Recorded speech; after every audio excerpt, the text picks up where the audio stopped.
This is the elevator at the Raymond Center in South Hadley, Massachusetts. Looks like a Schindler. And apparently I got blood work on my hand here. And over here, that's the elevator machine room here, which is locked up.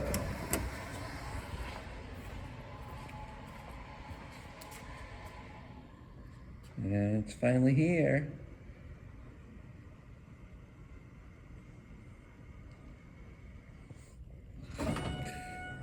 And here she is. Well, they took the bumper out and placed it with a sensor here. 2. Door close does not work on Schindlers. It's a Schindler elevator.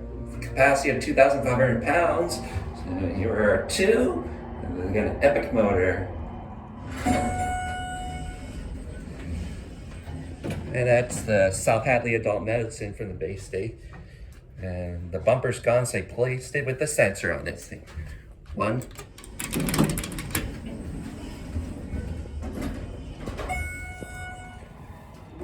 Phone. It's got our nicest cab view going down.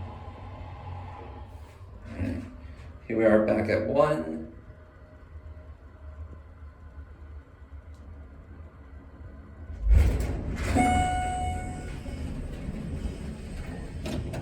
And that was the bathrooms. And the door closes. And that'll be all.